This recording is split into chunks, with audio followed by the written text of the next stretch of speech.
This episode is brought to you by Google Gemini. With the Gemini app, you can talk live and have a real-time conversation with an AI assistant. It's great for all kinds of things, like if you want to practice for an upcoming interview, ask for advice on things to do in a new city, or brainstorm creative ideas. And by the way, this script was actually read by Gemini.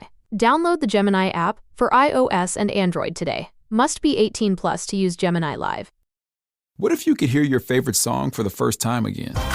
Introducing the all-new, reimagined Nissan Kicks. With an available Bose Personal Plus sound system that uses speakers in the headrest to create a 360-degree listening experience.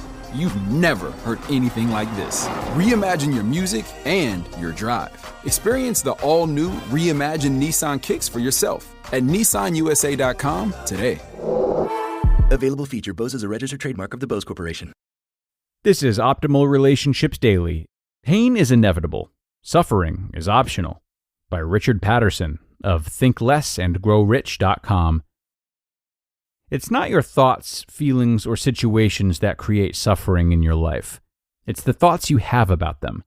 If you're familiar with the teachings of mindfulness or Buddhism, you may have come across the expression, pain is inevitable, suffering is optional. But what does it mean? You'd think that suffering is a perfectly normal response to experiencing pain, wouldn't you? That the two are synonymous. According to Buddhist wisdom, however, there is a fundamental difference between them, the understanding of which can remove a lot of self-created and unnecessary suffering from our lives. Although painful experiences are inevitable and beyond our control, suffering is to a large extent determined by our attitude, by the way we look upon and react to the difficulties that arise in our lives. Let's take a closer look. Chasing butterflies and swatting flies. Most people's primary motive in life is to chase after pleasant and rewarding experiences, whilst trying to avoid unpleasant ones as much as possible. We have a strong attachment to things being a certain way, and suffer when our experiences in life don't match our wishes, desires, and preferences. In her book, What's in the Way is the Way, author Mary O'Malley paints the image of a person standing in a beautiful meadow with a butterfly net in one hand and a fly swatter in the other. Most of us are so preoccupied with chasing butterflies, security, sensory pleasure, approval, etc., and swatting away the flies of rejection, loss, or defeat, that we fail to notice the beautiful valley we find ourselves in. On a piano, both the black and the white keys are needed to play a tune. The symphony of life is just the same. Life is a play of dark and light. When we reject the shadow aspects, we cut ourselves off from the full experience of being alive. The difference between pain and suffering. Pain is indeed inevitable. If you inhabit a human body, you are going to get sick, you're going to be rejected or treated unfairly, people close to you will die, your business may go bust, your house may burn down. Ups and downs are an unavoidable part of life, and it can really hurt. So, what's the difference between pain and suffering? Suffering is created when we reject the painful experiences in life and think they shouldn't be happening, when we look upon them as bad or wrong, rather than a natural and inevitable function of life. First, we experience the pain of what is happening, which is totally natural. And then, through our resistance, we pile on layers of additional suffering. We add the fuel of non-acceptance to the fire of pain and produce a self-created inferno. What begins as a painful experience becomes full-blown suffering through our unconscious reaction to it. The Buddhists have a word for this: second arrow. First and second arrow. The Buddha likened life's painful experiences to being pierced by an arrow. When you get hit by an arrow, it hurts. There's no getting around that. What we then typically do, however, is to shoot a self-inflicted second arrow into ourselves as an unconscious reaction to the first. We resist the painful experience, label it as bad or wrong, ruminate on how awful it feels, wallow in the pain, curse our bad luck, worry that it will never stop, feel sorry for ourselves, and generally pile a whole load of added suffering and misery on top of the pain that's already there. I'll give you a common example that comes up frequently when I coach clients. Let's say someone is having self-critical thoughts, something that most of us experience. The fact that these thoughts exist in your head is an example of a first arrow. You don't choose them, they appear by themselves. What typically happens then is that the thoughts trigger an automatic inner dialogue. This is bad. There's something wrong with me. I hate having these thoughts. I want them to go away. I'm never going to experience peace. I can't live like this. When will I ever be happy?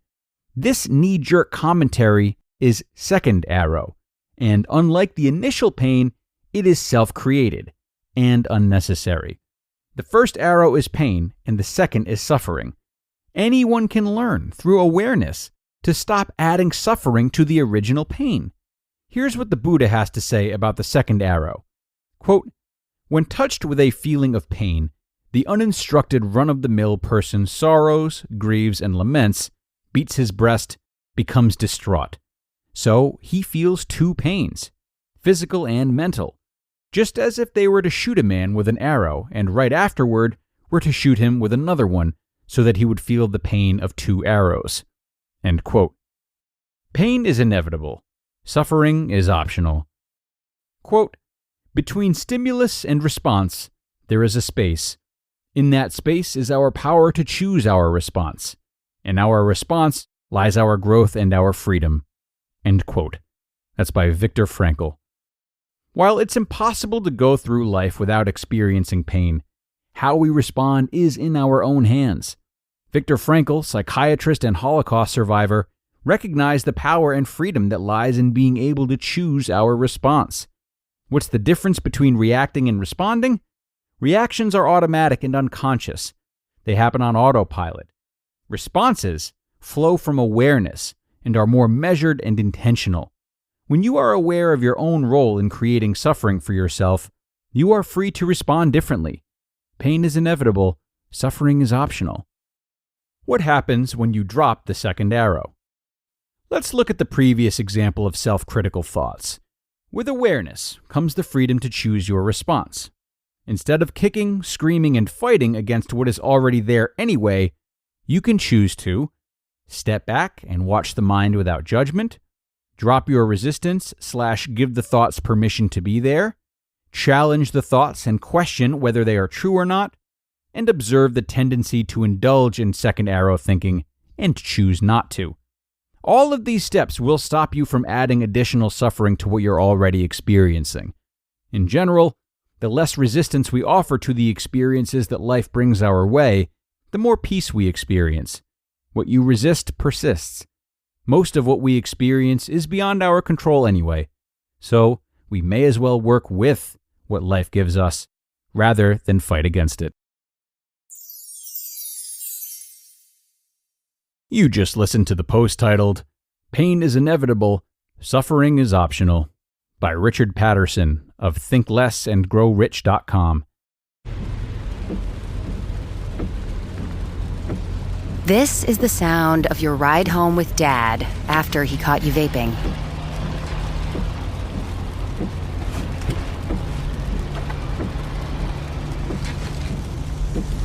Awkward, isn't it? Most vapes contain seriously addictive levels of nicotine and disappointment. Know the real cost of vapes. Brought to you by the FDA. This episode is brought to you by LifeLock. The holidays mean more travel, more shopping, more time online, and more personal info in places that could expose you to identity theft. That's why LifeLock monitors millions of data points every second. If your identity is stolen, their US-based restoration specialist will fix it, guaranteed or your money back. Get more holiday fun and less holiday worry with LifeLock. Save up to 40% your first year. Visit LifeLock.com/podcast. Terms apply. Come to me. Focus Features invites you to succumb to the darkness. Nosferatu. From director Robert Eggers comes a masterpiece of horror. He is coming. This creature is a force more powerful than evil. It is death itself. Nosferatu. Rated R. Under 17nm without parent. Only in theaters Christmas Day. Special engagements in Dolby and IMAX. And a big thanks to Richard for providing this refreshing reminder today. A little bit more about him. He is an ex-monk, meditation teacher, transformational coach, and author of 2 books, kick the thinking habit, and awaken the happy you. And after almost 4 decades of spiritual exploration and self-discovery, it's now his passion to share with others some of these spiritual nuggets he's unearthed along the way. For the past 20 years, he's been helping people find more peace, joy, and inner freedom to wake up to a richer, deeper, more spiritually connected experience of life. And surely one of the finest ways of doing that is to help others identify and focus on that which they can control, which he has done a great job of today, with a little help from one of the Buddha's greatest and most famous lessons. So I'll let you ponder that, ponder the steps you can take in between thought and action. Certainly a great note to start a new week on. Have a great rest of your day, everybody. Enjoy what's left of the weekend, and I will be back with you tomorrow with a post from Evan Mark Katz. That's where your optimal life awaits.